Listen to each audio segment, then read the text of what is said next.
Hello and welcome to the Bestseller Experiment, where we continue to discover what makes a bestseller and inspire you to start, finish and publish your book. I'm Mark Stay. I'm Mark DeVoe, and welcome to another in this crazy episodes that we bring to you every week of the Bestseller Experiment. And we would like to thank everyone out there in podcast land, all of our patrons and all of our academates at the Bestseller Academy who make this podcast possible. We salute you all and thank you so much. And if you would like to be one of those merry band, you can become a patron of this podcast by simply going to bestsellerexperiment.com/support. And if you are interested in taking your writing to the next level, joining me and Mark as your coaches, check out the Academy, the Bestseller Academy, which is academy.bestsellerexperiment.com. Mr. Stay, how's spring for you in Kent this week? It's the threatening snow tomorrow, so that's what spring is like in Kent. But no, it's good. It's good. I'm very happy. I signed the contract for 2 more Witches of Woodville books from Simon & Schuster. That means there's going to be 5 of them. 5. This is actually like a proper series now, isn't it?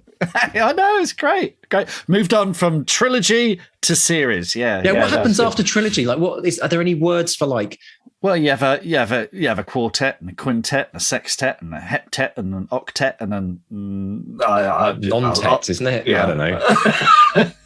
That's fantastic. This is what have you started here? 5 books in. Where's this going? Like, what's the plan? Are you going to just keep writing these like? Yeah, I mean, the idea is to cover the whole of the Second World War eventually, so. That's bonkers. Do you know what I visualize in my mind? I see you, Mark, as the woman ironing in that Monty Python sketch. You know the one I mean. Here's another one. Boom. Get that, would you, Deirdre? That's what she says. Pop that one off to the publishers, please. Brilliant. It's great, though, isn't it? But the thing is, what's really amazing, I mean, this has all started during the podcast. If you are new to this podcast, firstly, welcome. Hello. Welcome to the merry band of people that we have. Credible listeners, writers, editors, publishers from all parts of the publishing world that join us each week. And there are many of you, many thousands. But if this is your first time, you might not realize, but like Mark started doing this series of books. I can't even remember when it was. When was it, Mark? 3rd year through the podcast, was it? Yeah. Yeah, about year 3. Yeah. So you can actually kind of go back and document this entire journey for all you crazy kind of binge listeners out there. You can hear about the early stages of ideas, and then the first time Mark got his contract. Now we're up to this is quite a seismic moment, Mark. We should really be having some Colin the Caterpillar. It's a Colin the Caterpillar moment, really. No, I'm on a calorie controlled diet. I've lost 10 pounds in the last 20 days. So I'm in a very, very good boy. I can't Colin this now. My Colin days are over. When's the missus unlocking the door? That's what I want to know. Letting you back into the kitchen. No, look, I've got water here. It's accountability. We were talking about this a couple of weeks ago, the whole habit forming thing. Yeah, do you know what's so crazy? Do you know what's bonkers about this? Could we actually claim, and you're like, the poster boy for this, could we actually claim that if you do the 200-word challenge, you can also finally beat the weight challenges that people have had? Like, could we actually put that now on the website to say, like going into competition with Weight Watchers, but it's stealthily through writing? I mean, it could work, right? It could work, really. You are such an opportunist. You really are. You never miss a trick, do you? You never miss a trick. But it's really fascinating, though, isn't it? Because if you miss this session, we talked about this I think 2 weeks ago, and Mark was saying that through the discipline of the 200-word challenge, it was learning this accountability of this kind of little and often every day. And this is the thing that's now helped. Yeah, I've got this app and I have to put in everything that I eat, and it has stopped me grazing. It stopped me going, biscuit, which I would do roughly 12 times a day, and then wonder why half a packet of Hobnobs had vanished. That is our fault, though. I will partially take responsibility for that, because I think I started the whole Hobnob thing, and I apologise to all authors out in the world that are now addicted to Hobnobs. Yeah, but I do think that. So here's what I want to do. I want to hear from people. I want to hear from my lovely listeners that have tried the 200-word challenge and have found that they've started to be really great at new habits as a result of just doing. So tell us other things that have changed in your life as a result of doing the 200-word challenge. And here's a challenge for everyone else. If you've got a big thing in your life that you've been trying to work at and change, and you've not succeeded in it, try the 200 word challenge first and then get to that and tell us if it works. Because in my habit and science mind, I'm so fascinated by habits, and it's become like almost an obsession. But I would like to understand if there is a link. So give me some stories. I want to hear. Just if we do have lots of it, because I think our guest is going to draw in lots of new listeners who've never listened to us before. The 200 word a day challenge, folks, is basically, we all live very, very busy lives. Lots of people listening to this want to write a novel but don't have the time. So the idea is take 20 minutes out of your day, write 200 words every day. By the end of a year, you have the first draft of a novel. Simple as that. And we know it works because pretty much every day on social media, someone tells us it works. We hear from people every single day. So get to it and sign up. It's all completely free. Be accountable. Look for the hashtag 200 words a day. I'm there every day logging my words, and keeps me on track, man. And the website actually to sign up is simply 200wordchallenge.com. How easy is that to remember? 200wordchallenge.com. So, Mr. Stay, I think we just need to dive into our interview because I'm so excited to hear this. This is a first for us. I do think this is a first, isn't it? And it's an interview that every single writer and every single reader, I think, and everyone who's ever loved bookstores. I mean, who does that disclude? Like, no one. Exactly. Tell us about our incredible interview today. This is an interview of Martin Latham, and this is a real life in-person interview.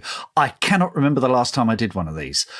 They've all been on Zoom, since even before lockdown, we were doing lots on Zoom. So we're in the same room together, which is really exciting. And weirdly, next week's is the same as well. But anyway, this is Martin Latham, who has been a bookseller for 35 years. He's a PhD in Indian history. He taught at Hertfordshire University before turning to bookselling. He is proud to be responsible for the biggest petty cash claim in Waterstones history when he paid for the excavation of a Roman bathhouse under his bookshop.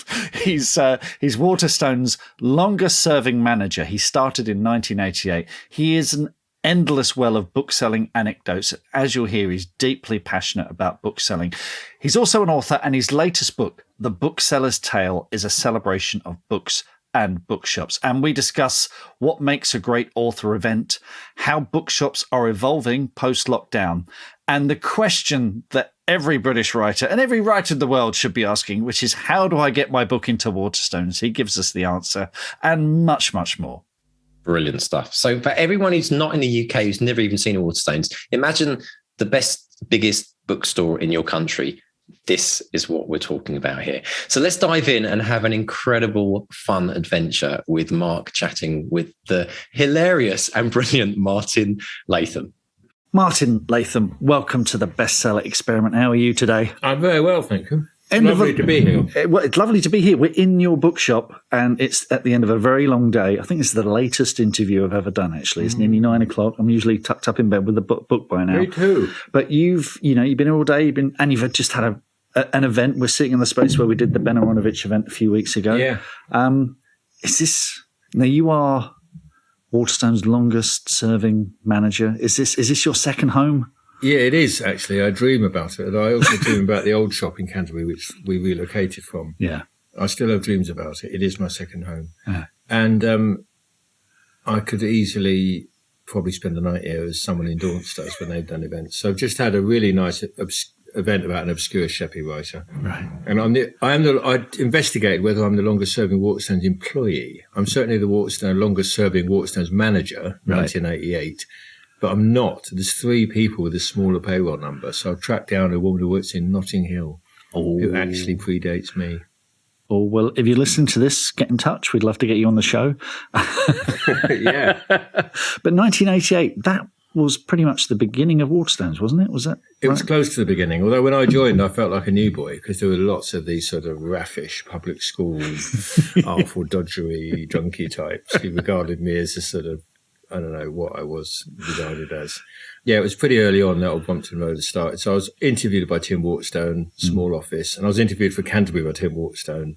And I say in the book, embarrassingly, I was young. He said, so what, of all the people who want to open the Canterbury shop, this wonderful building, why should I hire you? And I said, I almost blushed to confess, I said, because I'll set Canterbury on fire.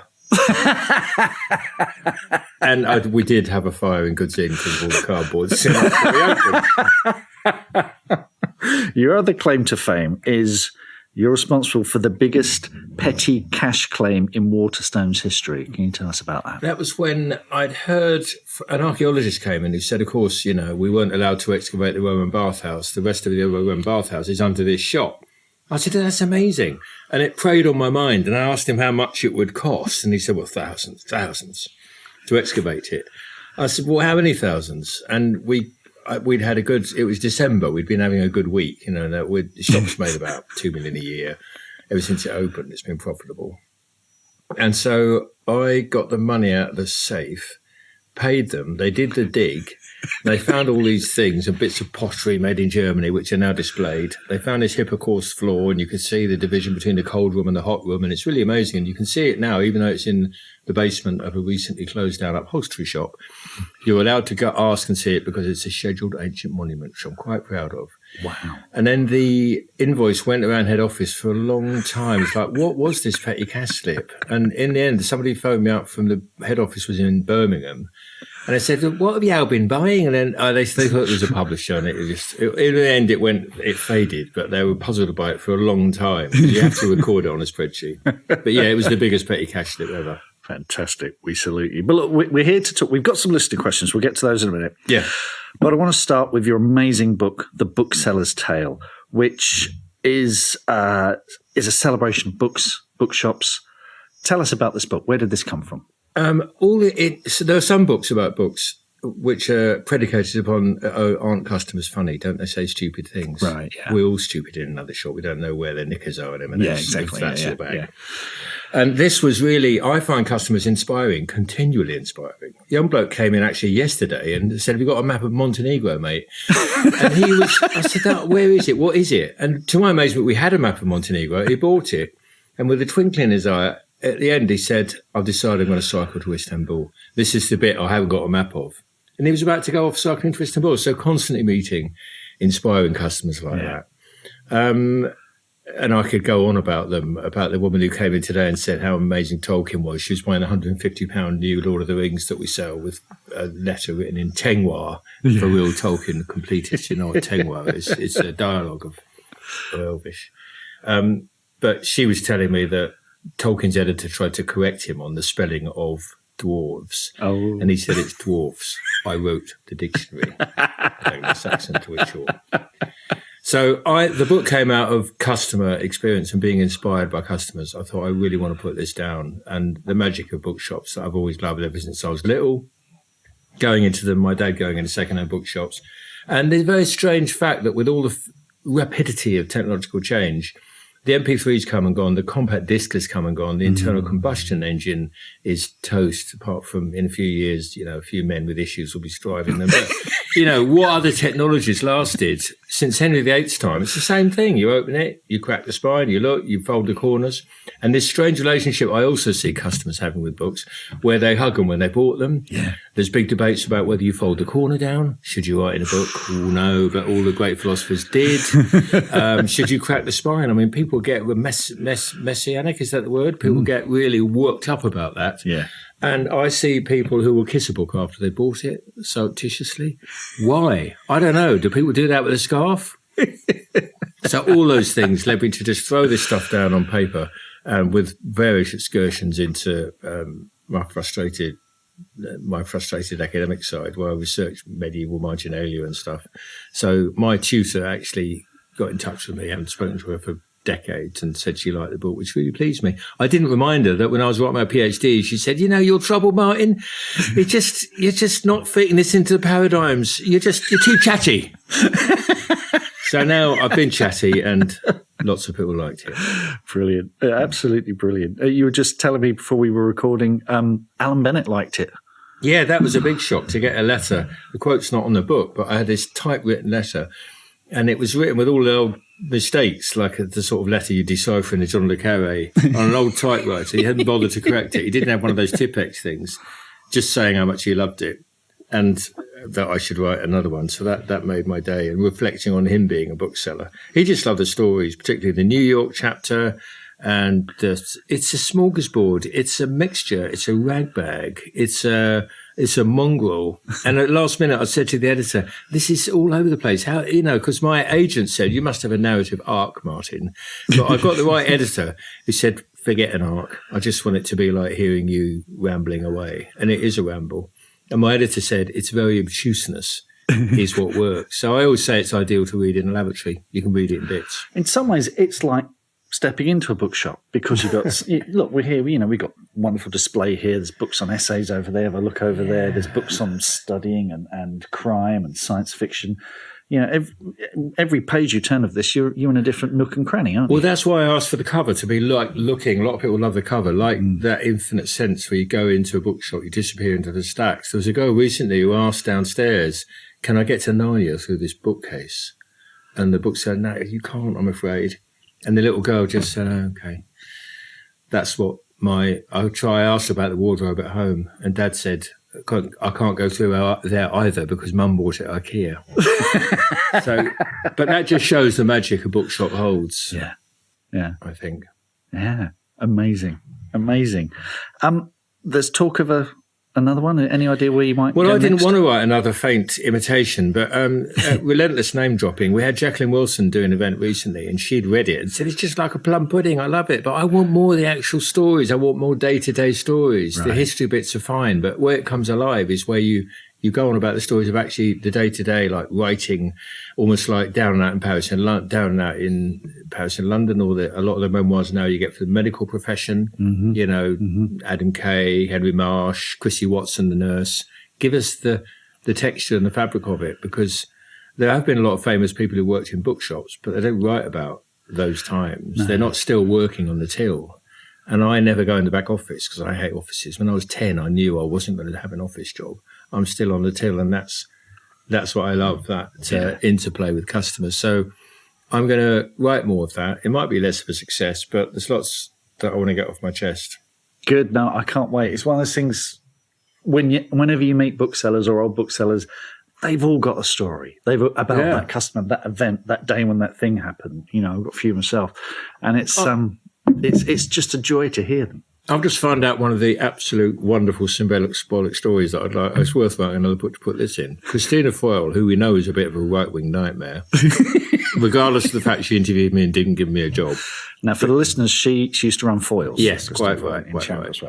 And she, if Foyles in its, some would say heyday, others would say chaos days. Yes, chaos. When the Second World War happened, she found out Hitler was burning books, and she wrote to him and said, "Don't burn them, send them to me." And he wrote back the letters in the Foyle archive saying, "I don't want to corrupt the people of England as well, so I'm going to carry on burning books." And she was so angry when he started bombing London that she made a layer just under the roof to protect Foyles of hundreds of copies of Mein Kampf. Is that true? Just genius. That's fantastic. We've got some listener questions. Yes. Shall we rattle through these? Because there's some really good stuff here. We are, listeners, we are going to get to the one question you want answered. How do I get my book into Waterstones? We'll get there in the end. Understandable. Tanya Scott says, "Hi, from another Waterstones bookseller. Oh. Who was the most memorable author that you've had to do an in-store event?" And this store and the previous store, famous for their events, absolutely amazing events. So, J.K. Rowling was great. Pullman was great because he was nervous and wanted a whiskey, and we can only get 20 people because it was a second book. Nobody had heard of him. Spike Milligan was extraordinary because he turned up in his slippers and dressing gown. He just didn't want to get out of bed that morning. I think Tom Baker was hilarious, one of the funniest people. God. Maybe Paulo Coelho was inspiring. There's some that change your life, and there's some that are just so funny you love them and you want to embrace them because they just play it for laughs. And probably Tom Baker and Brian Blessed come into those categories. Blessed opened Waterstones in Epsom when I was there. Oh, wow. And I've never, there is a photo somewhere, I've never seen it, but he was great because he just climbed up Everest without oxygen or something. Yeah, that was about the same time, Yeah, that was the book he was coming out with. And whenever we had a photo taken, he would shout, "Knickers!" at the top of his voice, because everyone has a huge smile on their face. He was fantastic. That's wonderful. Simply brilliant, absolutely brilliant. Superb. Laura Shepherd says, "Favourite books you've sold in the last 10 years, favourite covers, favourite titles?" There's a new Arabian Nights that I bought myself that's come out. It's like this big with an introduction by Robert Irwin. And it's completely got the involvement of the Arabic world in it and the Maghreb for the first time. It's translated by somebody from Morocco, I think.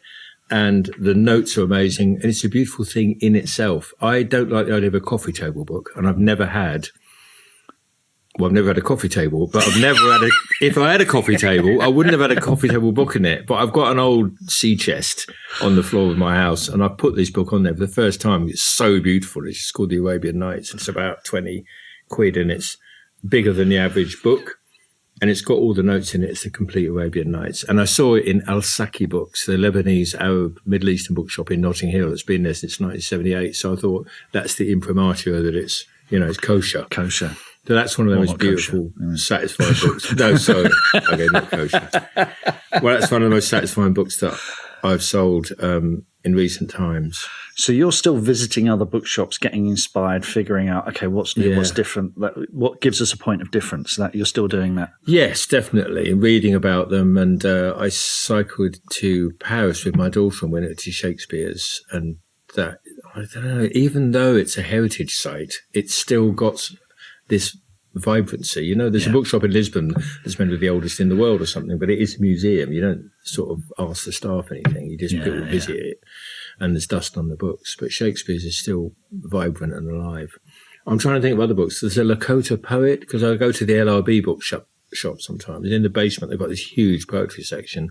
And if you go there first thing in the morning, after a couple of coffees or whatever your tipple is, in the morning, in that sleepy state, first thing, and you just read some poetry, it's very easy to be very moved. I found this book of Lakota poetry on there. I've started a survey in the shop actually as to what books make staff cry, and that's quite fascinating, including some customers. A few people have just written none.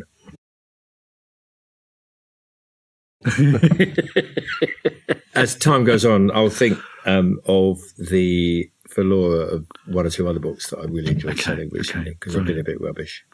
Laura asks, what input do Waterstones have into the marketing of Thriller of the Month? And let's just talk about promotions generally. Into the choice of it. Because that's changed a lot. Because when I started out, the netbook agreement was still in place, and then it collapsed, and then we suddenly had 3 for 2s, and we didn't know what to do with them. That was price fixing, guys, if nobody knows what happened. So 3 for 2s have now gone. There are far fewer promotions. You tend to have the key monthly promotions. So do you get input into those? Do booksellers get input into those? We get input, especially into the children's one. There's someone here, at one time, this was the only shop that had 2 judges of the children's prize, the wonderful Rachel, who works here, who features in the book, but she didn't want me to name her, as the most inspiring bookseller I've met. And so we get an input into that. We vote on that. There were votes right across the company for the book of the year. And I think when people champion books, as they do, individual booksellers discover books. It's amazing, because a book, as James Dault would admit, anyone would admit, the pay in a bookshop, you're not a city broker. No. And yet the passion and the informativeness and the desire to communicate and educate, that sounds a bit worthy, it's amazing. Yeah. So that filters upwards, and we often discover the books which are picked up by head office. But there's a buying team at head office of a lot of them are ex-booksellers who meet the publishers and look at the forward titles and decide what the book of the month is going to be. But the book of the month is often decided quite at a late stage, because often it's quite relevant to current affairs or Black Lives Matter or anything like that. Okay, that's interesting. Jeff has a question. Jeff White says, have you noticed a shift in the market with the rejuvenation of independent bookshops?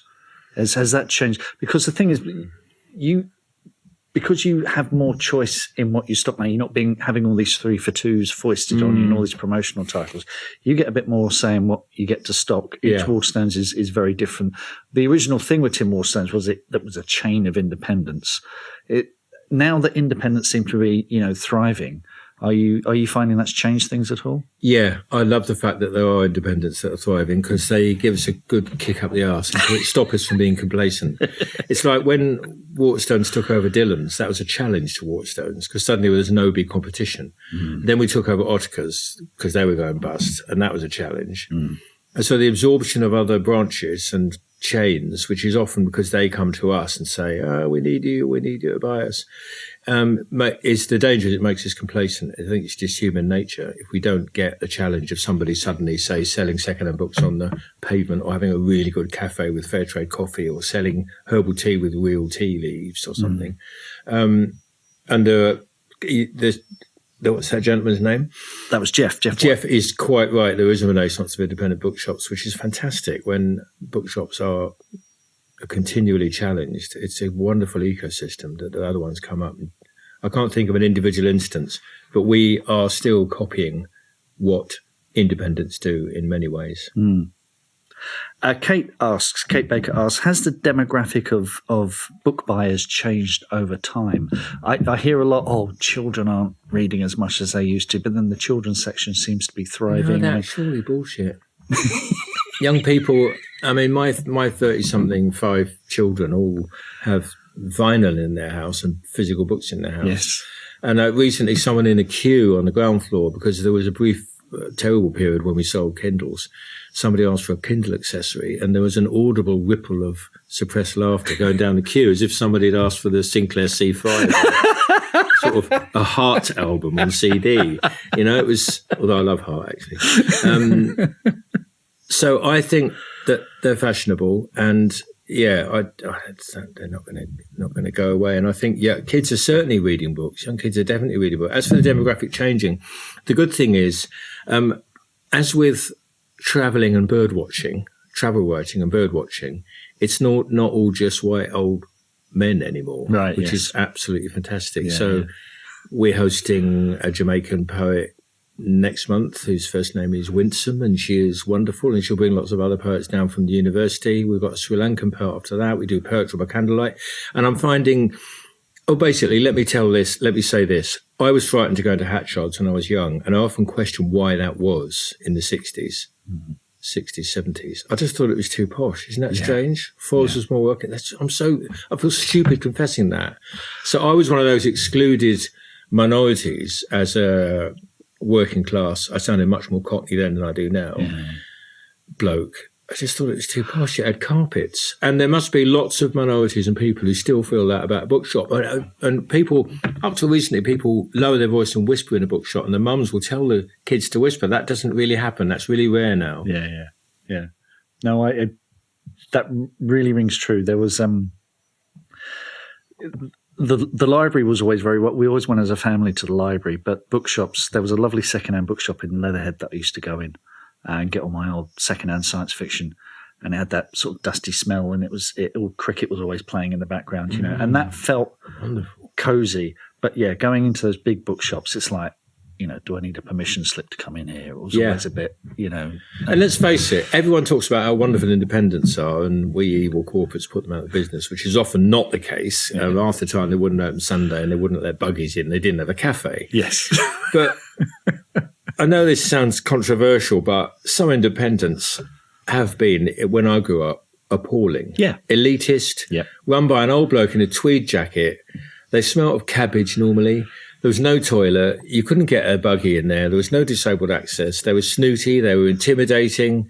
It was old, white, male, fusty, and it represented the literary academic establishment, which was just like that. It's funny you should say that. When we opened Epsom, someone came in and said, have you got any boxes spare? I said, loads of boxes. How many do you need? And he said, a dozen. Yeah, lovely. I said, what, you moving house? He said, no, you just put me out of business. And it was an independent bookshop around the corner. But I remember that shop. It never had anything in stock that I wanted to read, and it was exactly that shop that you described. And it was, and I think that's the thing. People forget what Waterstones brought over, that kind of Borders, Barnes and Noble kind of American inclusivity. Thing. And exactly. And I remember being told that Tim Waterstone wanted books piled high, like, fresh bread out at a bakery kind of thing. And it was a revelation. It really was a revelation.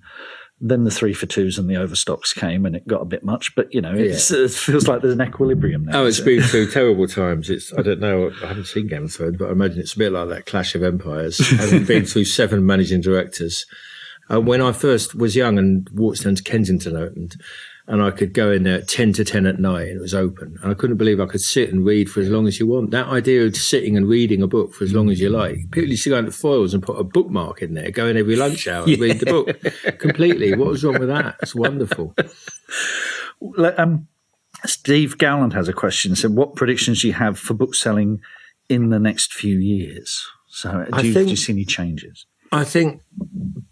Well, Amazon bookshops have closed, which is good news for us. So they realised that you need people who are going to speak to you. Yes. I think we need staff who are going to talk to customers. When our computer system broke down, everyone was stressing over it in a board meeting. I don't know. I don't move at this late. Everyone's stressing over it in a board meeting. There was a pause, and our managing director said, "Well, great, they'll have to talk to customers because the constant challenges. You bend down, look at a computer." Yeah. And I think, as well as the much used word curation. Where I will buy a book that I know I've got in my shop because I'm in some amazing little bookshop like Libraria or Brick Lane, and it just looks so great there that I'll buy it because of the context. So we need to display and love books and not just have a load of books laid out uncurated. We need cafes. We need more. I've always dreamt of having sort of maitre d' person near the front door of this bookshop, right, who would just be there all day. He could have a cup of tea, he could have a chair. Actually, maybe that's me. And he could just talk to people and answer questions. You've got a red chair by the door. Yeah, maybe I should be that. Yeah, you should. Maybe I should be that. So that you came in, you had a point of contact like a hotel reception. And you could say to that person, what should I read? I've just read this and I don't know what. Have you got this book and there's 3 floors? Rather than having to queue up at the till in the middle of transactions where lots of great conversations. Maybe that wouldn't work. And more emphasis on buildings. I don't think bookshops should be these soulless blocks like the Primark we can see if we glance out the window. They shouldn't just be an outlet because all the customers I speak to, and children especially, talk about bookshops as architectural joys. Yeah. So you get it in Bachelard Poetics of Space, you get it in Pratchett, the Librarian, the Infinite Library, this M.C. Escher feeling. You get it in, if you remember the film, The Never-Ending Story, with the guy who played Columbo at the beginning, I think wins the bookshop, and that's a magical bookshop. There's obviously one in Harry Potter. What's going on? All those Woody Allen films were amazing encounters and meetings. What's that line? Somebody staring at you from personal growth. I think that might be when Harry met Sally. No, we neglect our buildings at our peril.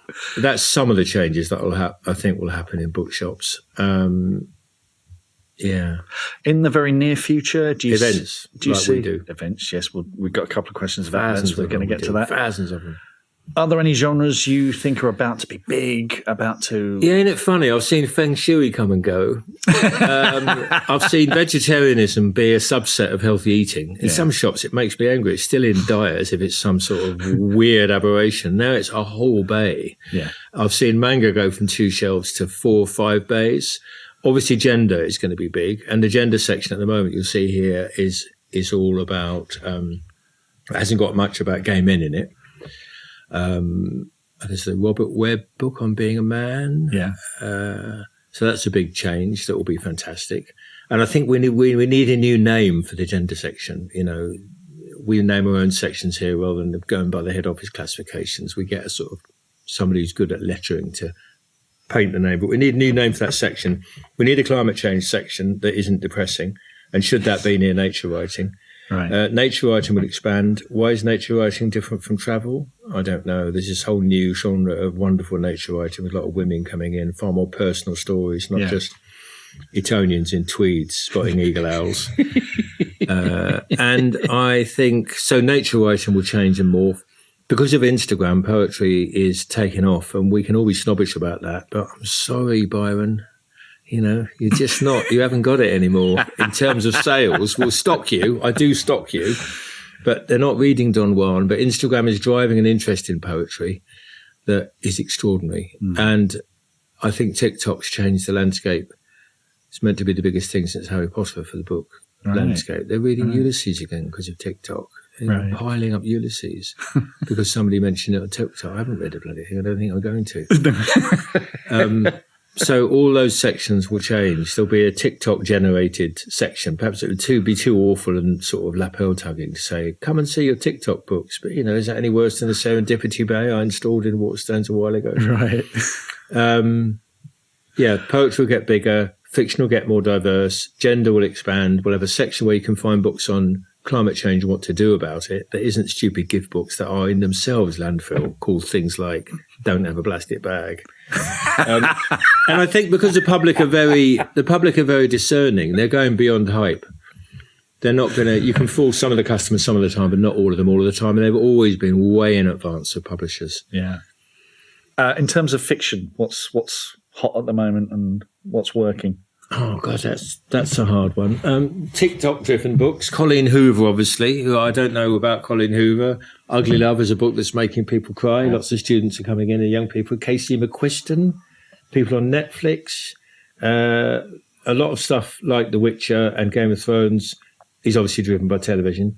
And, you know, a lot of these geeks were buying those books decades ago. Folks in long coats were just quietly coming in and buying those books. And Robert Jordan. I never thought it would come to Wheel of Time, but now they're buying Wheel of Time, all 11 volumes, because that's on television. Yeah. So I think, and I don't think that's a bad thing, that whatever you, in the entertainment industry, you'll know what it's called, the shift to those platforms, whatever that's called. Streaming. I don't think it's a bad thing, that just as that's, you know, injecting a great creativity into TV, it's injecting a broader spread of book recommendations into books.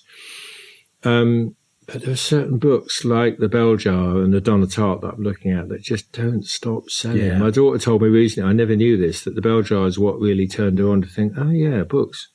Yeah, books have got something. There's certain perennials. At the risk of sounding like an old man that say that things don't really change, certain essential strands of fiction don't change. Harper Lee and, I mean, extraordinary phenomena like Capture the Castle, Dodie Smith. Oh yeah. What is it about that book? It's got something magical. Those selection of comfort books won't change. But like all sections, they become more diverse, more representative, more translated stuff. Look at Elena Ferrante, has kept up a small publisher who nobody have heard of, and they're trading off that. Why didn't the big publishers find that? I think to summarise, because I'm going on, it will change because the big beasts of Penguin Random House can never just be in charge. They never seem to find the next 50 Shades or the next Elena Ferrante. No. They tend to hoover them up. But they do find them. They hoover them up, yeah. When someone else has, you know, done the groundwork, done the legwork. But that's 'Twas Ever Thus, though, wasn't it? You know? Yeah, which is good. Is good. It's all in Adventures in the Screen Trade by William Goldman. If you've read that one. Nobody knows anything. Yeah. Yes. Let's talk about events. Lots of questions about events. Queeve McDonald says, what makes for a good and bad author event? Let's have a look. Natalie Perry says, what's the best book launch you've attended? What makes it special? You've done lots of events here. What's if I'm an author looking to do an event? Don't do a reading. Death by 1,000 post-it notes. And if you do a reading, for God's sake, for Christ's sake, prepare it. We have a poet who recently decided to read, and he took ages finding, and now another one, and where's that gone? But preferably don't read at all, unless you're an actor or you can really give it some. Don't go on too long. Say hello to the booksellers, because they're not just grunts moving chairs, you know. And turn up on time. Audio visual is good. Have a bit of AV. And if you're taking questions, don't take them all from one person. And what makes a good event is someone who's, well, I'll tell you what makes a bad event. I always think this symbolises what's wrong when an event goes wrong. We had Ned Sherrin, who, for those who don't know, is a sort of silky-voiced, cine theatre person. Real lovey. Completely forgotten. He won't leave anything behind in culture, I don't think. And he came and said, well, it's very nice to be in Chelmsford tonight, in a room in Canterbury. And he just delivered this stylized talk. He could have been anywhere. He could have been on the radio. He could have been doing a reading. It was so boring. Whereas if you read the audience, if you look at people, if you actually speak, if you know, in Buddhist terms, arrive in the room. The best example I've seen of that is Terence Stamp, the 60s film star who was a villain in a Die Hard film and a great amazing career. Him and Julie Christie celebrating a Kinks song, and he was talking about his autobiography, and he came in and he just stood there silent for what must have been several minutes, and he had warned me that he would do it. He said, I always do this just so they arrive in the room. But people were looking at each other like, is he having a seizure? What's happening? But once he did start talking, boy, they were there. Yeah. And he was friendly and he was good and he was engaging. So that's a high risk strategy way of doing it. But so often people want a bit of reassurance. They want to be made to feel safe. And I think what the stand-ups always say is if you get them in the first couple of minutes, they'll love you. And you can say things that aren't funny and they'll laugh. Right. Excellent stuff. Right. Let's get to the big one. Yes. How do I get my book into Waterstones? This is what every author wants to know. Yeah. And some of these will be published. Some of these will be self-published. Yep. So, well, first of all, let's distinguish between books with a local flavour. So a murder story set in Canterbury or Chelmsford. And books that you want to sell in every single Waterstone. So I always bowl the ball back to the author and say, oh, this sounds really good. My Life in Buxton, 1962 to 1968, or it's fiction, it's faction. I say, oh, it sounds good. Do you want it in every single Waterstones? And they say, of course. In which case, I send them to the Waterstones website where there is a form and there is a way to apply to get your book into Waterstones. Right. Now, Waterstones will bang on your door if it's got a good Amazon rating and you've got it up the Amazon rankings. And there have been authors who've been quite cynical about getting all their mates to review it to get it up. There's some wacky thing you can do on day one to get it up the Amazon rankings. I've never tried to get a book into Waterstones, but your publisher, that's your publisher's job. Yeah. And if you're self-published, that's your job. And there ain't no one who can do it for you. And you might as well do it rather than hiring your mate Flossie, who once had a job in marketing, who's just, bound to be some blown-out Joanna Lumley from AbFab person. Do it yourself.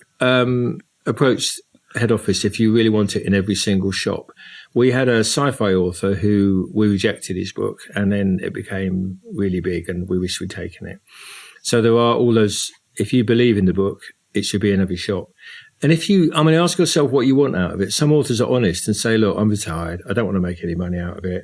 I've written it. If a few of my friends and a few people read it, then that's fine by me. And if that's your realistic goal and you just want it to see it in the local shop, which is a wonderful thrill, then it has to have a local geographical link to that Waterstones. Mm-hmm. And if it doesn't, then why would we have a crime book which doesn't seem to...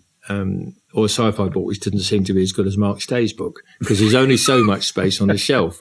And just to give you the background, so it don't seem like an evil corporation, there was a time where we took all these local books, and there was a time when I had a shop checkbook and we could write a check, get any book we wanted, and we'd set all sorts of books. But then this team of ladies processing all these invoices from Man in the Shed Publishing expanded. And Man in the Shed, who's very nice when he's selling you his book, can become a right nightmare when he hasn't been paid for 90 days. Right. And can become a right nightmare if the book's not always face out.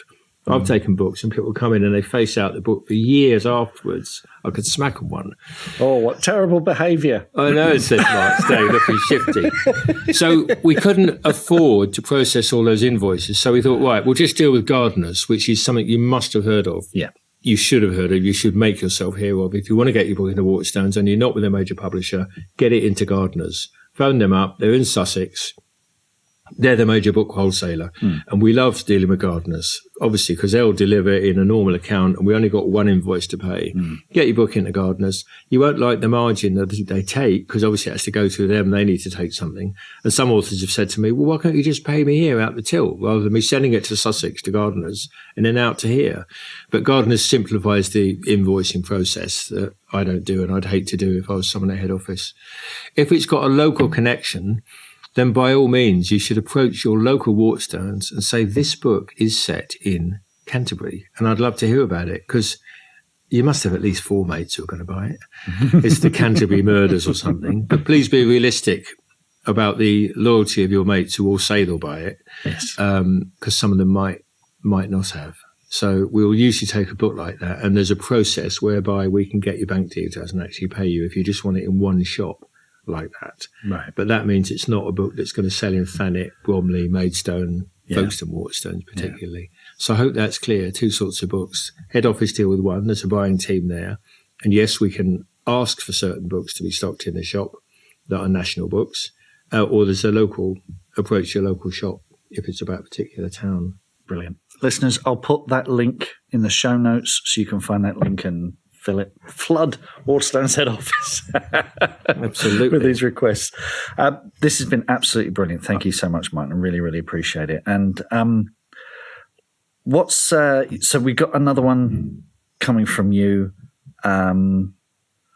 What's next for you? I mean, will there be more books after the next one? Are you writer, bookseller? Are you the hyphenate now? I don't know. The proposal I wrote, which my editor liked, but some of the bean counters didn't like, Penguin, I hope they don't listen to this, was all about how we've all got little shoeboxes that we collect seashells and stuff in. And I was going right back to history, and that seemed to resonate with a lot of people. So I might write that next, but I'm definitely going to write another book about people and books in bookshops, because I think it's a subject of huge interest that won't cross over with that. And I've got another format in mind which will hopefully be as strange as that. That's fantastic. All sounds brilliant. Martin, thank you so much for speaking to me so late on was it Wednesday night? It's romantic. Bookshop at night. Primark. Oh, God. Out the window. Thank you so much, and hope to speak to you again soon. Thank you. It was lovely, and thank you for all the questions. What are your writing dreams? Finishing that book, quitting the day job, becoming a best-selling author? Well, over 4 years, we've studied the advice of over 300 best-selling authors who've collectively sold over 500 million books. And we are excited to announce the Bestseller Academy. If you're ready to take your writing to the next level with accountability, craft, and coaching, your bestseller dreams are now only a click away. To find out more and apply, visit bestsellerexperiment.com/academy.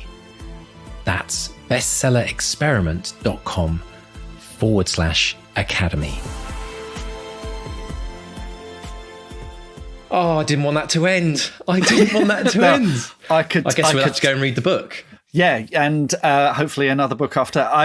As we were talking before we were recording, we both agree that Martin needs to do a tour of theatres across the country, just telling stories about, book selling and books. I could listen to him all night.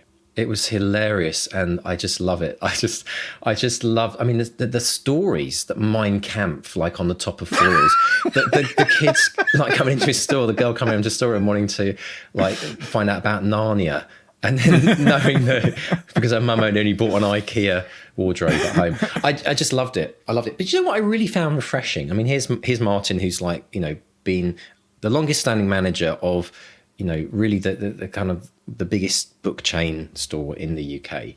And yet listening to him talking about indie bookshops and how much he's passionate about that was so refreshing, because like in the corporate world that you don't usually hear that. It's usually like, well, it's an us and them and we don't talk about them and it's a competition. But I love the fact that there seems to be this kind of sense of family community for the whole of the booksellers across the country, which I love.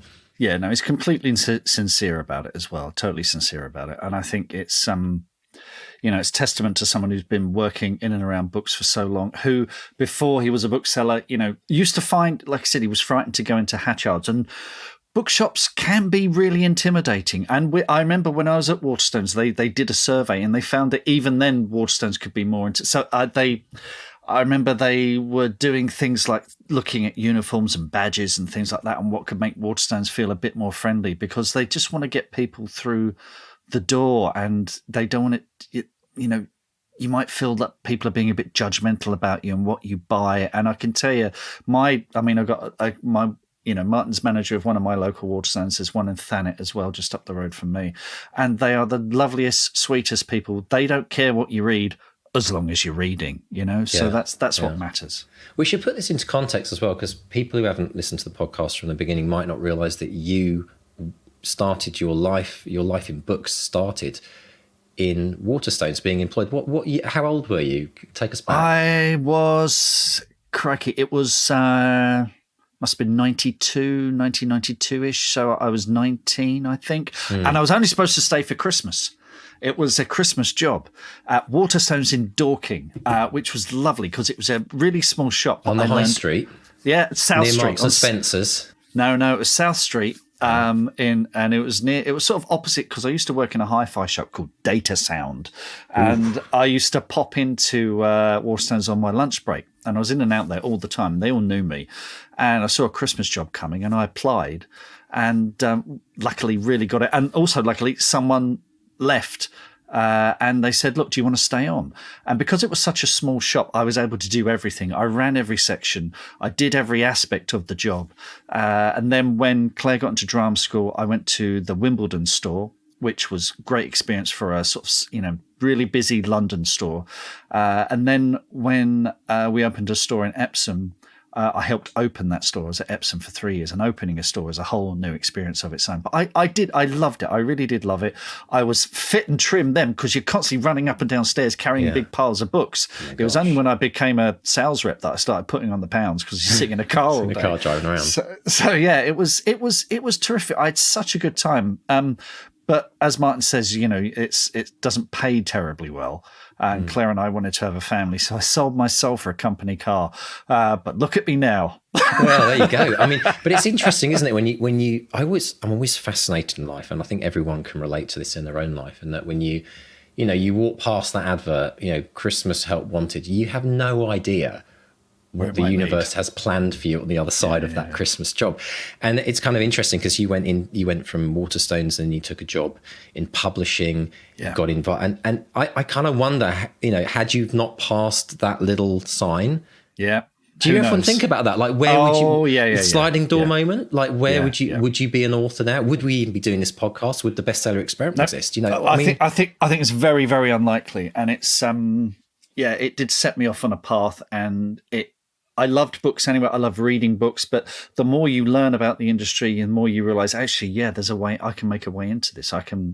It's just ordinary people working really, really hard, so it gave me an insight to the industry that I'd never had before. And it made me start thinking that, maybe this is possible. Maybe I can do this. Yeah. So absolutely. I often wonder as well with listeners and writers out there, I think there's no writer that doesn't love a bookshop. I mean, it's like your conjoined twin in some ways if you're a writer. I think the really interesting thing is that when I think about working in a bookstore, if I think about working in a library, or I see people work in a library, it often feels like this almost fantastical kind of job. It's like it's so different from, say, working in a grocery store or a supermarket.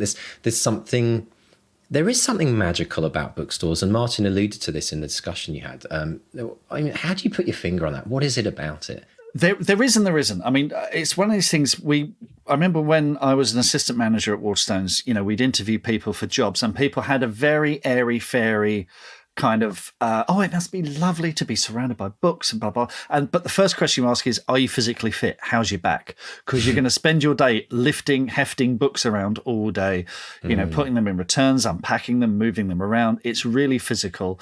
It's very taxing on the mind as well, because you have to be a bit of an expert on everything. You want to run a good pub quiz team, get some booksellers, because they have a little knowledge of absolutely everything, because they're constantly putting books away and reading books and going, oh, wow, I never knew about that. Let's have a quick look at that. So they're constantly picking up little bits of knowledge everywhere. So it is magical in that you are dealing with the world's knowledge. The thing with a supermarket or a grocer's is they have a fixed number of lines, and it's the same, every week it's a tin of beans. It's a tin of beans, a tin of beans, a tin of beans. Whereas in bookshops, they carry more individual lines than any other high street store. And you're expected to know about all of them, plus all the ones you don't have in stock. And you're constantly getting new stuff coming through the door. That's different from the last thing. So even if, wasn't there a joke in The Simpsons where there's an airport bookshop that only stocked Stephen King, Robert Ludlum, and someone else. Even if you only stored those three authors, you'd still be going, wow, more new stuff, more. I mean, Robert Ludlum, we were publishing him 10 years after he died. So. James Patterson comes out more often than the Beano each week, doesn't he, with his latest novel? So let's talk about. There's something caught my attention about the children and children's reading, and it was refreshing to hear, you know, Martin say, it's bunkum, you know, it's not. And you know what, I want to share this little story, a little chat I had with my daughter in the car as I was listening to the interview, funnily enough, and that came up, and I turned to my daughter, and I've mentioned this before a few times on the podcast, and I read this interesting article on the BBC this week about how anime has taken over, like something about anime has just exploded during COVID, and kids everywhere now, everyone's into anime at, like, you know, 9, 10, 12, whatever. And my daughter, the same, just binge watching anime on Netflix constantly and loves it. But the thing that she's now doing is she's also picking up Wattpad, because when she's finished a series, she wants to go and read the fan fiction of the anime series. She can't get enough of it. So she goes on Wattpad and she reads, and there's literally, I mean, she couldn't read them in her lifetime, even at her age. And I said to her today, I said, so here's a question for you. If you had the option of watching a new anime series on Netflix or reading an anime story online, what would you choose? And she stopped and she had to think about it. And she said, well, I'd do both, Dad. I'd do both. I'd watch. And I said, well, no, you can't have both. I said, let's say you only could do one. I'm like, you can't sit on the fence. What would you do? And she said, well, I'd read the book. And I was like, oh my gosh, like, how many kids around the world is this happening to, where, yes, we know that Netflix and there's TV and there's a huge competition, but I think, you know, at the back end of it, we're getting more children reading because of... Yeah, well, as Martin said, the manga section in stores exploded. Right. Because, exactly. you know, it used to be a specialist thing. You could only get it from certain stores, or you'd have to import it from overseas. But now every Waterstones has a manga section. And, you know, these are books that, because, you know, the Japanese read from right to left and back to front, you know, there's even more of a challenge there. But people devour this stuff. They absolutely love it. And there's also, because some of these are super violent and super, you know, gory and what have you, there's that added thing of, parents disapprove of this. Yeah. So I know what you mean. I saw a T-shirt today. It said "Read Banned Books," and I really want to get that T-shirt now. That's funny. But here's another theory. You see, booksellers look at everything numerically. They look at the spreadsheets, and it's all based on numbers. And you look at charts, and you look at Amazon, and it's all based on numbers. There's something everyone's missing, and that has never happened before in 20 years, and that is that. We always just assume that what people are reading is what people are buying, how many books have been sold. Nowadays, when you think about things like Wattpad, there are thousands, I mean, I don't even know, hundreds of thousands of free books that millions of kids are reading, and that's not getting recorded in any of the statistics. Yeah. So what's happening there? Because actually, when you add that children's book sales, I think, are up, am I right, over COVID? Oh, I think book sales, everything's up. And then you add all the free stuff that the kids are reading, and maybe increase in library loans. I don't know. That's probably another thing over COVID that may have happened, or maybe not actually. But yeah, I think there's probably more reading happening than we've ever experienced. It's just we can't measure it. I mean, this is the thing. We can have there are people who just think the world is going to hell in a handcart, but actually we're all living longer, we're all fitter and healthier, and there is more literacy. Now, that's not to say it's been eradicated. There are still children in poverty and, you know, children who can't read, and we need to help them given every opportunity we can. But you know what? More kids are reading than ever. They're reading more diverse stuff than ever. They're not all just reading David Walliams. I know everyone worries about that, but they are, like you say, they're finding other avenues to find stuff to read, and it's really exciting. It's really thrilling, and it's great to see that happen. And it's it makes me very, very happy and hopeful for the future. Yeah, it's a great time to be alive as an author, folks. Absolutely. Now, Mark, I do need to ask you something. Secondhand bookshop. This is our little reminisce, by the way. We're going to go into a little nostalgia. If anyone ever wants to go and check this out, maybe there can be the Bestseller Experiment tour in Leatherhead where they can go and visit the new restaurant. But this secondhand bookshop you mentioned, when you talked about, the one. I know. I don't even just know the one. I lived in that store. It was on the corner of the one-way system. I know. And what was it called? Wasn't it called the Mole Bookshop because it's in Mole Valley? The Mole Valley Bookstore. The Mole Valley Bookshop. And also, what I failed to mention is there was a rack of dirty magazines. I Okay, so this was the bit I was going to add to the story, Mark. But Talking about I'm banned glad you books. brought it up. I'm glad you brought it up. As a young kid, I used to get the bus. I used to walk into Leatherhead to get the bus, and the bus stop was literally, it was equidistant between Our Price Records, which is where I get my new tape of Erasure or whatever the new album was, you know, to listen on the bus home in my little, you know, do you remember those little headphones you used to have with the Walkman, the little kind of I did ones? I did a Christmas at Our Price as well, but that's another story. Oh, okay, here we go. There's no bounds to your experience. But on the other side of the bus stop, literally a few doors away, was the Mole bookstore, and I used to go in there, and that smell of musty. Yeah. I mean, it would hit you. I mean, let's talk about book sniffing for a minute. When you sniff a new book, it's a very pleasant, and I'm sure some kind of serotonin here, and maybe there's some form of ink addiction that's going on here. But when we used to walk into this bookstore in Leatherhead, you know the musty smell. You know the kind of like I've got. Yeah, and also pipe smell. I've got some of the books. Hang on, wait, I'm going to get them. It was utterly incredible. So what we would do is we'd walk in there, and it would hit you, and it was kind of pretty. It's pretty gross. It's a bit like when you get a book out of your a box out of your attic, and your attic's got a bit of a leak. You know what I'm talking about? Yeah. That must imagine that in the entire bookshop. That was this bookshop. I got all my stainless steel rat books from there. Let's have a look. Yeah, Stainless steel rats. Yeah, Harry Harrison. These are brilliant. These are, you know, the idea of set a crook to catch a crook. This is that in space. And this is kind of charming. Love it. By the way, if anyone's making a TV series or movie of these, I want to write it. But yeah, I've even written my name in there. Look, M. Stay. But look how old had yellow. you been when you bought that? Oh, 10, 11, 12, maybe. Give it a smell quickly and just tell me, can you smell the bookstore? Oh man, I can. It's there. You see, this is the thing people don't realise about books. Is books have the memory of the place where you like you're right back there. I can see it, Mark. You're just having a moment. You're having a moment. It's there. So everyone, go and find a real old musty book from your childhood and really get into the spine of it and smell it. I've written Mark Stay is a stainless steel rat at the bottom here. I'm such a prat. I used to go in there and buy my Fighting Fantasy books, and then I'd have to buy a new eraser from W.H. Smith to rub out all of the front pages where people had done their scores and things. If anyone was a Fighting Fantasy fan, you'll know what I'm talking about. If not, you'll think I'm completely weird. But there is logic behind it. But go find everyone. Go now. Go pause the podcast. Go to your bookshop. Go to your bookshelf, pick out the oldest book that you can find on it and give it a sniff and see if it brings you back to the very place that you may have bought that book. It's wonderful. It's like time travel. It's time travel in a book. Well, it's that Proustian, was it Madeline Rush kind of thing, and it happens in that Pixar movie Ratatouille as well. When he eats the ratatouille, it transports you back. It's totally brilliant. Who knew that was going to happen? Wow. Yeah.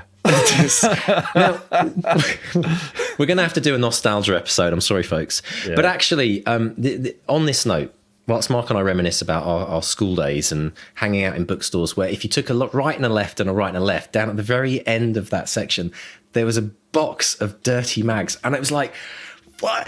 It was a carousel. It was a carousel. It was because I would occasionally sort of walk past it, and just as you walk past it, you get a crick in your neck as you go, Oh my gosh! The Mayfair is in the days of puberty, right? I mean, you could talk about it, but it's absolutely brilliant. What I want people to do is I want people to write into us and tell us about their favourite bookstore. Yes. Now, it doesn't have to be from your childhood, but it'd be great if it was. And I think there's a nostalgia thing that we love about this podcast. We're all about nostalgia. But write in and tell us, firstly, what your favourite bookstore is and why. And if that bookstore is still around today, unfortunately, unlike the one we're talking about, which went under, I think. I think he retired. They opened a posh version of the store next. Do you remember that? They had a shop version of it next to it, which was kind of like they upgraded it, and it was all like properly done, and it wasn't the musty bookstore, but both of them shut. But whatever your favourite bookstore is, we want to know where it was. What was happening in your life when you were there? Were you travelling? Was it like Mark and I in your childhood, your local bookstore, and we want to know why it was your favourite bookstore. What was it that made it magical to you? So write that in, and you know what? We'll name check some of these on the podcast, because we'll do a little themed over the next few weeks where we mention these, a couple a week. So send them in. You can do it on Twitter. You can DM us on Twitter, if you know what that is. You can drop us an email by coming to the website and clicking on the contact us form, and just fill out that form and send it to us. Or you can come onto the Facebook page on Facebook, where you can just pop us a message or start a discussion there about your favourite bookstore. We would love to hear about that. So, Mr. Say, what else hit you? Amazon bookstores closing. I didn't know about this. What was this about Amazon bookstores? I missed this. Well, they opened a few as an experiment, and they only store books with a 4.5 star rating average or more, and there are no staff in them. The idea is you go in and you register or something, and then you take the book and you walk out, and it gets charged to your account. But I think Amazon there have completely missed the point of bookstores, which is what Martin was talking about, which is curation, which is the bookseller will put on display at the front the books that they personally love. And because Amazon does the opposite thing. Amazon tracks your every single move, knows everything you do, knows all the books that you've ever clicked on, and uses an algorithm and says, okay, Mark likes the stainless steel wrap books. Let's send him, first of all, make sure he's got all of them, send him mailings about these, and then using spider algorithms will go out and go, okay, and this is a bit like that, and that is a bit. Let's send him mailing. So there is a curation there, but it's an algorithm. It's completely impersonal. It gets it wrong a lot more, and it's not as if Amazon are saying, "I've read this and I love it," and that's what you get in a bookshop. Hearing Martin talking about that edition of Arabian Nights that he found in another bookstore, loved it so much, brought it to his bookshop, and said, "Look, this looks terrific. I'm really excited by this."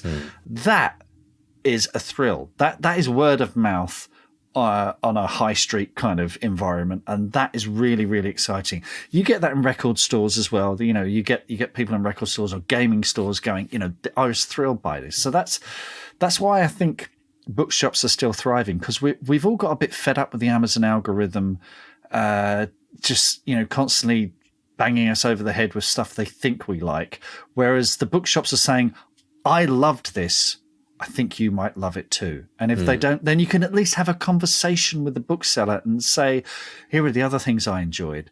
And they might be able to discover something that that serendipity of just being in the same room with someone and then going, have you tried this? Yeah, it's the human experience. It's a social moment in your day, which we need as human beings. I think the more that we move online, the more we Zoom and the more we homework and the more we buy things online, the more that kind of experience becomes like vinyl. It's like, I really crave going back to the days when we used to speak with people. So I do like that. But you know what's interesting about curation? I was in my local Chapters, which is one of my favourite hangouts, on Vancouver Island, a massive bookstore, although it's kind of more half books, half haberdashery, I'd call it. Like I actually bought a puzzle. Ironically, I bought a puzzle of a bookstore in Chapters last year. 1,000-piece puzzle. It's my thing. It's my way of decompressing after a hard day. And it's called The World's Greatest Bookstore, ironically. And it's a beautiful puzzle. I saw my friend did it and posted it on Facebook, and I thought, that's a nice puzzle. And then I saw it in Chapters when I was wandering around trying to find my daughter. But the interesting thing is as I walked into the front of Chapters, the first table that was in front of me said trending on TikTok. And I thought, interesting, because then hearing when Martin talked about TikTok being the biggest thing that's happened to books since J.K. Rowling or Harry Potter, absolutely fascinating, because I didn't quite realize just how huge book clubs and book recommendations had taken off on TikTok. And I know you've been on it a little bit yourself, haven't you? I know, but I felt like an old man dancing at a disco. It was oh man, it was exhausting. So, and Dad's on the dance floor again. Yeah, he's like, oh, Dad, sit down. Oh my God. So I don't know. I dabbled. I'm not sure I'm going to go back. But the fact is, I think I'm not sure TikTok is for authors. I think it's for readers. I think it's for people going, again, that curation, that thing of going, I love this. you check it out. Do you know what? We've talked about how music is always slightly ahead of the publishing industry. Well, people on TikTok, like bands on TikTok, there's a band called Mother in Vancouver who have been a very well-known Canadian band. Dabbled a bit in America, but not much. One of my favorite tracks of theirs, Hayloft, went viral on TikTok and started getting used on all of a lot of these shorts. There's on Instagram stories, reels, Facebook shorts, YouTube shorts. It's all happening, but you use a little bit of music on, and these become viral, and it's completely and utterly changed the life of this band. They have gone. Their latest tour is completely sold out in North America now, and they've got multi-millions of listens on Spotify. So TikTok is for readers, but from a marketing perspective, it could be life-changing for an author if your book goes viral on TikTok. Yeah. And looking at this table, it was like bonkers. I was looking at all these authors. I barely recognized any of the names. They weren't the kind of bestseller names that we would kind of like think about on the show. But how many bestsellers are going to come from that? It's going to be. We do need to get someone. If you've had massive success on TikTok, we want you on the podcast. Yes. Chuck us your name. We want to hear about it, and we'll find out a bit about your journey. Because I think going viral on TikTok, getting a bestseller via TikTok, is something we all need to learn a bit more about for sure. Excellent stuff. The other thing I thought was interesting is this idea about local elements in your book. If you could somehow tie in, which I basically think is a no-brainer for every single author. Like, unless you're doing some sci-fi, far and away distant world, create just make it up, some local links so that you can at least get the book into your local bookstore. You're looking at him. I invented a whole bloody Kentish village. I mean, it's fascinating. We've got a few interviews coming up in the next few weeks of people who have found a corner of the UK and claimed it for their own, So I love it. It's and we've had Julie Wasmer on here who sets all her books in Whitstable, and because of that, she's able to branch out to all the local bookshops in Kent and say there's a kind of local angle to it. It can still be it can be a best-selling national or international novel with a local feel. It's the kind of thing, and I do feel that when we talk about getting bestsellers and going broad, I mean, obviously you have to kind of get success really on a national level to become a bestseller. But there's also this idea of a nucleus. Like, you do have to start somewhere. And when people just go scatterground approach and they just, launch their book nationally and it just goes out to everyone, there's no actual focus of trying to build up a nucleus. And, a lot of books have become popular because they've started locally and they've kind of grown outwards with word of mouth. And having that in addition to putting your book, on Amazon nationally is a really good tactic. And I think everyone should be thinking about that. I remember when we had Liz Fennick on the podcast, because she writes all about Cornwall, and she's an American living in Cornwall. And she was published by Ryan. And I just remember the field sales team saying, this author, we put 50 copies of a book into Cornish shops and boom, they're gone. And we keep doing it and we keep doing it. So people are liking these books. So you're right. That nucleus in Cornwall helped bring her to our attention, and then, gave us some focus. And we thought, actually, let's see if the rest of the world wants to read these books. And, so think about your nucleus, folks. This is really important. Now, Mark, I learned a new term today. It's a bookseller term, and I know of it. I just didn't realize it was called it. I love it. It's called face out or facing out. Oh yeah, absolutely brilliant. Now, I will admit, the other day when I was in Chapters, I wandered over to the children's section and I saw my, Jenny's last monster book no longer is on the kind of like, facing out on the big, but they did have a few faces out, and I picked a copy and I accidentally put it back in the wrong place, facing out. I believe this is something that you may have witnessed people doing with your book. Is that right in bookstores? I refuse to answer that on the grounds it may incriminate me. Okay, so here's a question. I want to ask the following question to our writers listening to this today. We all do it. I know, no. It goes beyond this, though. This is great, right? Okay, so here's the question. I want everyone to write in and tell us. Okay, we're just going to assume that everyone does it. Okay, guilty as charged. But if you have done it, has anything ever happened whilst you're doing it? Have you been caught doing it by one of the members of staff? And what happened? Were you interrogated? Were you kicked out the bookstore? Did you then get into a conversation and say, actually, it's my book? Or, here's another question. Have you ever faced out one of your books and seen someone else pick it up? Because this is the other thing. Who's hung around and just watched, desperately waiting for somebody and then have you even gone to the extent that when somebody picks your book up in a bookstore and starts flicking through it, you've actually gone up to engage with them and you've pretended, here we go, to be someone who's read the book and tell them how great it is, or some other story? I want to hear, because I'm sure there's some brilliant stories out there and we should be sharing these with the world. My daughter went into Forbidden Planet and someone picked Robot Overlords up and she said, my dad wrote that. And they looked at her as if she was mad. And she went, no, you really did. And I'm like, oh, yeah, right. But they did buy it. The other thing is, as a bookseller, you get quite a good radar for shoplifters because people shoplift to order in bookshops. They go for the Times Atlas that's 80 quid or the box set or whatever. You get quite a good radar. But every now and then you see people acting furtive in the fiction section, and you think, are they oh no, it's just an author looking for their own book. Well, I'm wondering if someone's ever been like accused of shoplifting because they were like acting shady in a bookstore. I'm sure they've got to be stories, so please share them with us, folks. We want to hear them. Or this is all part reverse shoplifting, where you put your books on the shelves in the hope that you'll sell a few copies, and they go, we don't stop this. Reverse PR where you nestle your book in between all the Stephen King books, take a photo of it, take the book, walk out with it, and then you get caught by the security guard for shoplifting your own book that's not even for sale in the bookstore.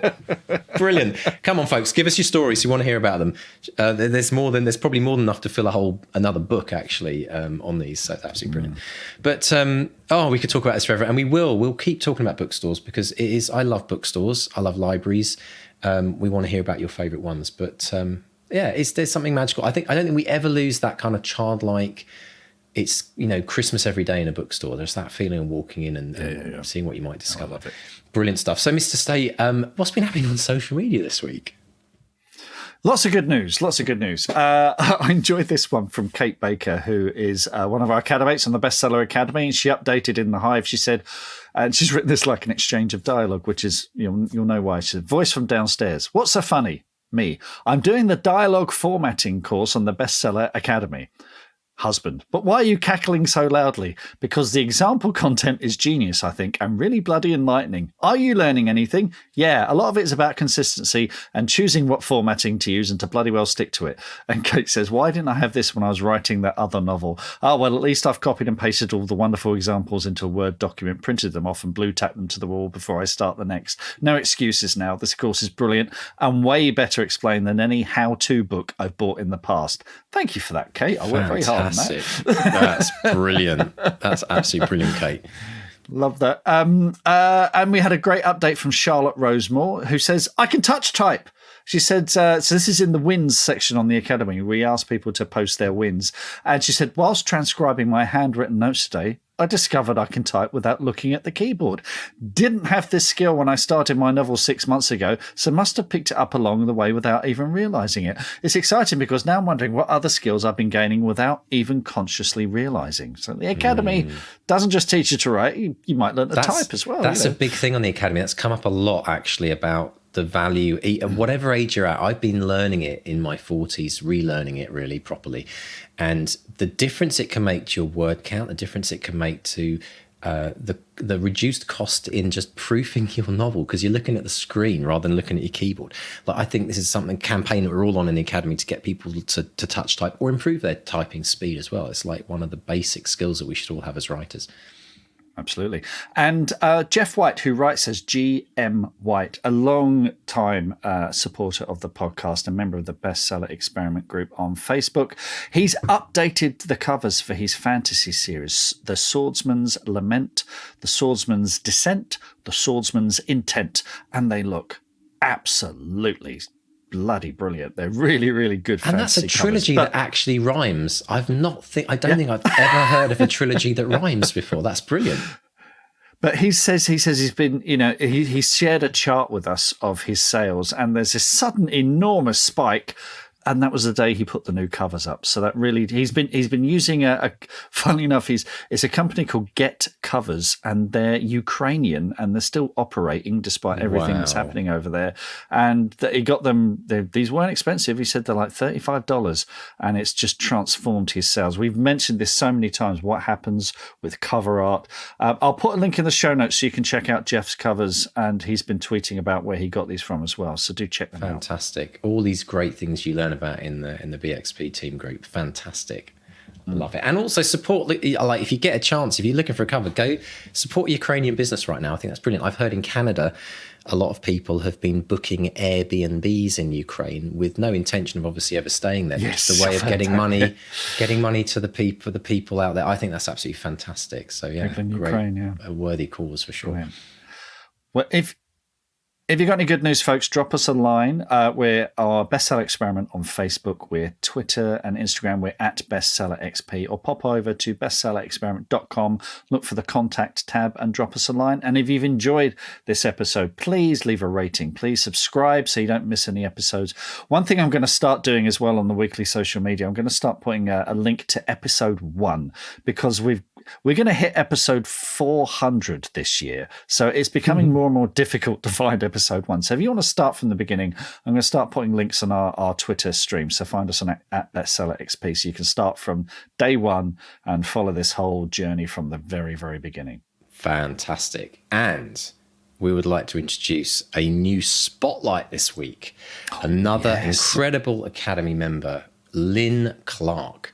And Lynn writes in fantasy, YA and NA. Lynn's from London in England, lives there with her husband Bob and a mad black cat Millie. And today we're featuring her spotlight, which is her work in progress, a YA fantasy called The Honey Scent of Iron. Isn't that a great name, Mark? The Honeyed Scent of Iron. And I've read bits of it. I've had the privilege of reading bits of it because she regularly, I mean, she's such a great member of the Academy, and she regularly contributes to the 1 Para punch-ups that we do. So I've seen bits of this, I've read bits of this. It's so beautifully written. It's such a wonderfully realised world, and great fantasy and written from the heart. So I do love it. What I've read, I've absolutely loved. Fantastic. Now, Lynn has a pen name. Lynn's pen name is Jocelyn Sordoni. And this is her blurb. Let's read it out. Shane is 17 and has been mercilessly bullied at her magic school for 6 years. She's sure if she can't wheedle a leadership from Henny, her estranged grandmother and her life would be perfect, and the bullies will all disappear. But a stupid prank backfires and she's expelled, scuppering her plans. She's discovered Henny's a frightful leader, and when she exposes Henny's plans to crush the other leaders in the realm, Henny imprisons and tortures Shane. A raging battle ensues, and Shane and her allies win. They offer Shane the leadership, but she ponders, if that's what leadership and power makes someone do, would she end up the same as the bullies she thought she'd left behind? Dun, dun, dun. So, folks, if you are interested, we are spotlighting Jocelyn Sordoni as a pen name of Lynn Clark. And if you're an agent, if you're a publisher, if you're interested in finding out more about this book, it's available for pitching right now. So do pop along to josordoni.co.uk. That's josordoni.co.uk. Or on Instagram and Twitter, you can find her at Jo Sordoni. So if you're interested in finding out more, please do. Links in the show notes for those as well, so nice and easy to find. We've also got links in the show notes for where to get your book onto Waterstones, and also a link to Gardeners. Gardeners have a whole document about supplying Waterstones as a downloadable PDF. It's really, really useful. So links for those in the show notes as well. That's a brilliant point, actually, Mark. Yeah, absolutely. And also, if you're not in the UK, I mean, Gardeners, I'm assuming is probably a UK-centric distributor. Yeah. But I've discovered in Canada and in every other country there is an equivalent of those. So go find out who that is. You know, who's the independent distributor or the national distributor or the biggest distributor in your country, because we did the same thing. You just go out, you contact them, you send them a copy of your book, and then they think about, getting it out there, and they can get it into those big bookstores as well. So even as an indie author, you can actually get really serious reach if they like the look of your book. Yeah.